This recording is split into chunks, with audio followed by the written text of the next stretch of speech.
Hey guys, Ramblin Bob here again with another cool review of a new product called the Allpowers SP037 portable solar panel. This is a 400 watt portable solar panel. Wow, these panels are getting big, guys.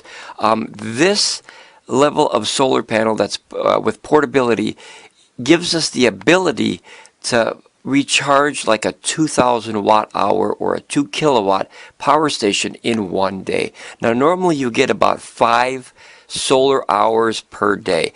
Even though the day is very long, they average it into 5 main solar hours. In where I live, it's usually between 10 and 3 o'clock. Now that'll change obviously on your location, but usually you get 5 good hours a day of very strong, powerful sun. So they average it off that. It's kind of like a bell curve, if you know what that is. It goes up and then it goes down, shaped like a bell, hence the name bell curve.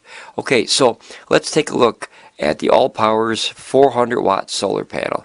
This is a pretty big panel, guys. It's just about 100 inches when it's open, just under 100 inches. Let's just run through the pictures. I do like that they have 5 legs on the back. The more legs, the better. And the reason for this is, guys, more support. Real simple. A centipede has an easier time standing. For obvious reasons, it's got lots of legs. So, okay, IP67 is the rating. I'll explain that later what that means, because you know a lot of people, they see these ratings IP65 and IW65 and all this crazy numbers, but I'll break that down for you so you can kind of understand what that means. You can see the folded size. It's probably about 40 inches long by probably about 2 feet wide. We'll see that in the specs on the bottom. Can very easily put in the trunk of a car, behind a seat, possibly vertically. It looks like it has very, very large legs compared to the ones that have the very skinny legs. The more support, the better, obviously, for obvious reasons. Because if it can't stand up to that wind, it's not going to do you much good out there, guys. At the time of this filming, which is April 9th, it retails for about $800. That's approximately $2 a watt. Obviously, there's shipping and tax if there is. They have it on sale for about $640, and that would bring it down to about, let's see, $640 divided by 2.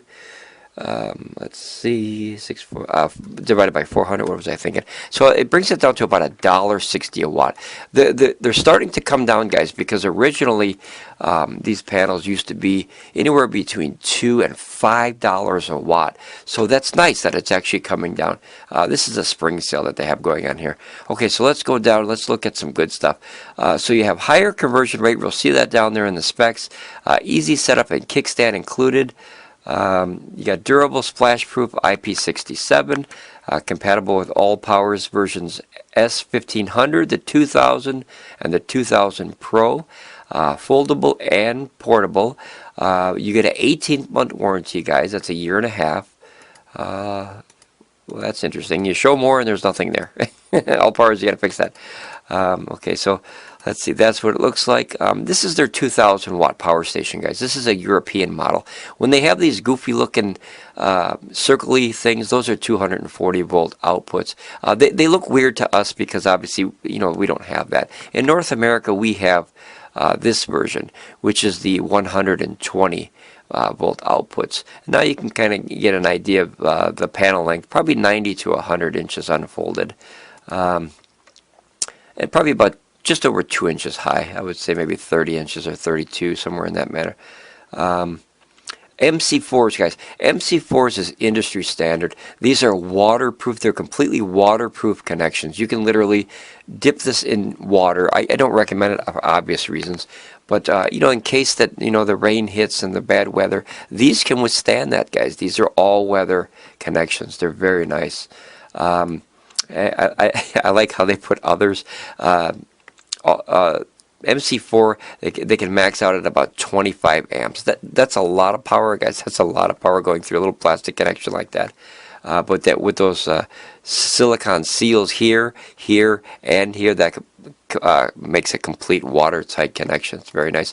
The DC output, what they're referring to as the 10 amps, is usually the barrels. If you guys remember those little circled barrels that you have on a lot of old DC power packs, you probably have them laying around your house. It was a good for its time, but it's not a high current output connection. It's just kind of like, walkie-talkies, charging devices, battery charge, the old school stuff. So it's good to see that they have a nice stronger output, and then you don't create so much heat, guys. Okay, let's see. MC4 can output more current than DC. And what they're referring to, guys, is I don't like how they write it sometimes. DC is a standard barrel output is what they're referring to. IP67 is water resistant. You see this is literally underwater here. I'll explain that better. I have a chart that explains what that is better. Matter of fact, I'll explain it right now. So this is your IP rating chart. So these numbers basically are very simple. The two numbers are the important things, which you look up the first number, and this is basically the definitions for the first number. So if you go right to number 6, it says protection against contact with objects greater than 1 millimeter in diameter, such as a wire or small tool. So you have like a pressure puncture kind of rating on this side, and then on the 7, which is the second number, you just go right blah blah blah right down to 7, and it says protect against short periods of immersion in water while under pressure between 15 centimeters and 1 meter. So that's up to 3 feet deep in water for very, very, very short periods of time, just in case, say you were to drop the panel by accident in a water or liquid, it's like, oh darn, get it out of there.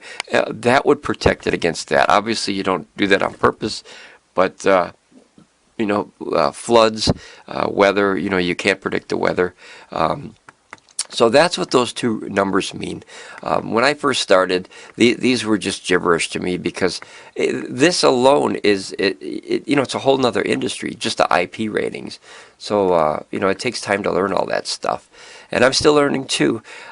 These are your outputs, your MC4s, and it gives you the option of, obviously, if you look close, these are barrel outputs. So what's funny is it kind of made fun of the barrel outputs, and then it does give you the adapters to go back to the barrel if need be. So it's kind of funny.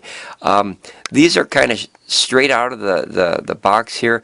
When I look at the panel, I'm going to be honest, I don't know if I like this or not. I haven't seen this panel in real life yet, and the reason is I like a junction box here, guys. I don't know how secure those are to the panels. When you have a junction box, you just kind of feel more secure in this connection. Now, maybe these are really well soldered on. They're good and very good, but until I see them in real life, I question this. I question. Here's the 5 legs. I do like this double, like it's an elastic strap here. I do like that a lot because it gives a lot more support. It's like a tripod kind of. I guess like a tripod feeling, where you have almost like a 3-part connection there, and that way it's more secure. And then the 5 legs, guys, so I like that a lot. Mine have like those Pecron PV300s that they sent me have 4 legs, but I think I think I would like 5 legs better. I think it's 1 per panel. Mine are only 4 panels, and this is 5, so that's why they give you the 5 legs, guys. Let's see, the garden, the RV, the camping. Okay, now this is where the money is, guys. This is everything that I get excited about when it comes to anything with technology, is the specs. I love looking at the specs, because you can put all the fancy advertising, all the fancy marketing. When it comes down to does the product really work? Guys, this is where the money is. Okay, so your peak power is 400 watts. Now that's obviously plus or minus, possibly 5%. What I look at it in the industry is an average of about anywhere between 60 and 90% seems to be normal for solar panels. If you can get up in that 90s, I think you won the lottery of solar panels. If you could surpass the 100% output, or equate to that 100% output, you definitely won a good lottery in solar panels. I do have 3 panels that I found in life so far that literally went past the 100% output. And one was the XTAR 100 watt panel, one was the PB300 Pecron panel, and the third one was the what was it? Oh my gosh, the Harbor Freight Thunderbolt 100 watt panel. Those 3 panels are the only 3 panels that I found that actually go past their 100% output, and I was completely blown away by their output. So maybe this one day we'll be able to do that. Your cell lamination is ETFE. Your cell type is polycrystalline. Some people say it differently. I call it poly panels. The difference between monocrystalline and polycrystalline, this is another whole industry. Monocrystalline is one single cell, hence the name mono. And it gives like a black tint kind of color to it. Those are my favorites. They do have a higher conversion rate output. They're a little bit more efficient. The polycrystalline, the word poly means many. So they take a lot of cells and they melt them together. They have more of a bluish tint to them. I don't like that color because it reminds me of the traditional solar panel look like you would see on a farm or you see on the side of a freeway, you know, on the highway.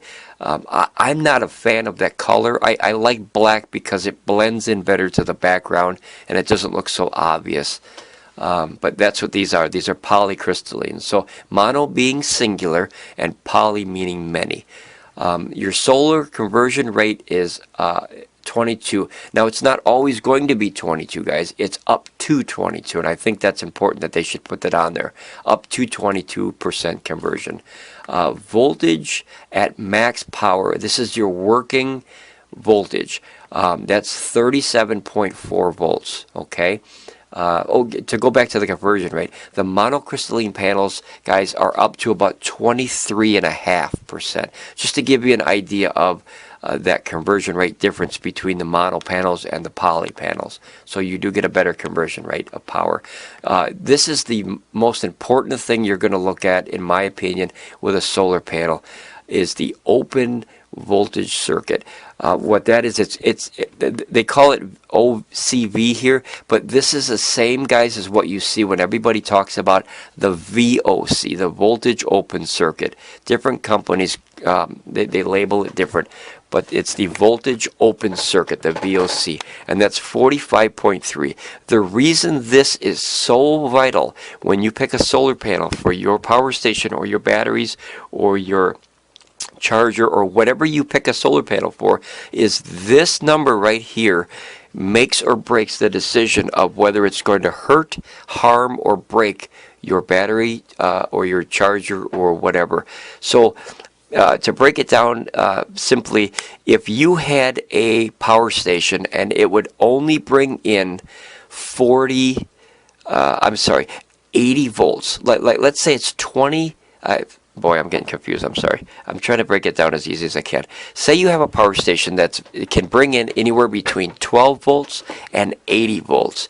Okay, then that's it. That's the cutoff. That's the max allowed is 80 volts. And a lot of people will look at this working voltage and not understand that, well, they'll take this and times it by 2, right? So you got 37 times 4 times 2. Which will give you 74.8 volts, and they'd say, well, damn, that's within my voltage of what it says. Well, they're missing a very, very valuable component of voltage. It's not actually that. Remember, that's the working voltage, right? The actual voltage of this, when you look at this number, is 90.6. So if you were to take 2 of these and hook them up in series and hook them to a power station that can only go to 80 volts, you will damage that power station or destroy that charging board on there, because the open circuit is the power actually coming in. So always look at that, guys. The VOC. That is make or break for a decision for a solar panel, guys. And if you bought 2 of these and you put them into series, which is where they, they kind of hold hands together and work as one big panel, you will break your power station. So be careful of that, guys. Your 10.6 amp, this is your working max input right here, is 10.6, okay? So you basically take this number here and you times it by this number here and you get your 400 watts. Your short circuit, now basically what that is when it gets to that level of amps, 11.45, it will short circuit and turn the panel off for safety. So that's the highest it could possibly go. Your weight, now this is a heavy panel, guys. This is 47.8 pounds, 21.4 kilograms for those across the pond. The reason, now there's a plus and a minus to heavy panels, and a lot of people overlook this. Most people look at, well, I want the lightest, simplest panel so I don't have to carry it. I can tell you where that is a huge drawback. When you put a, let's say a 20 or a 30 watt panel on the beach or in the backyard or wherever, if that wind comes and it can very simply blow over a 20 watt panel, always keep that in mind. It's nice that you could carry it, that it's very light. However, the wind, the weather, a dog, a ball hitting it could knock that over. A small branch falls, I mean, who knows? And that panel could tip over very simply. So these are almost 48 pounds, guys. That's very heavy when it comes to portable solar panels. However, this is where it's good. When you put that out there, it would be very difficult or need a very, very large gust of wind to blow 50 pounds over. You know what I mean? So it's a little tougher to set up, guys. It's a little tougher to handle. However, it's better in that situation, and that's something that you always want to remember too. Lighter is better for carrying, heavy is better for stability. So remember that, okay? Here's your package dimensions. So you're looking at about 41 inches by about 2 feet. And then obviously about just under 5 inches, which is the folding. So you could very easily put, this is a thicker panel now, guys. Remember, there's 5 panels there. Plus you have that pouch. That pouch is where you get a lot of the size. You know, like say you want to put it behind your seat when you travel. If you, like say you have a semi or something like that, and you know you want to carry one for emergencies. That 5 inches could make or break the space behind your seat or in your trunk or wherever you're going to put it. So that's pretty much all the dimensions. It doesn't have the open dimensions, which Allpowers, please, I recommend you put that on your website. I also recommend, it's just a opinion, change this to up to 22% so people understand it's not always going to be 22% output. It's up to 22% output, and you should have the open dimensions so your consumers can see all the the little bits of information that is needed to make a decision. $800, guys, that's a lot of money. So I always recommend that these companies go back and put every bit of information. That's why these reviews are out there, guys, is so we can get all those informations. And I literally don't have the information because it's not listed on the website for the manufacturer. But okay, well, I hope you guys enjoyed this review. It's just a quick look at it just to kind of see if this panel is good for you or not. Some people, they rush out and they buy something like this, and next thing you know, at 50 pounds almost, they can't carry the darn thing. So it's really good to watch things like this, these reviews, talk about them, leave comments to see if this is a right product for you, or maybe it's not. I mean, who am I to tell you? This might be right for you, it might not be. But the link is in the description if you'd like to take a look at it, guys. There's different prices, obviously, from Amazon to the website. But this has been the Allpowers SP037 400-watt portable power station. Guys, these panels are getting big. If you're not a scriber, become a scriber. We're building a family here where we can all learn about this technology together and see if these products are right for you. Maybe they're not, like I said. So it's always good to talk about a product, especially when you're about to dump $800 into a product. That's a lot of money, guys. I know it's on sale today, but the regular price is $800.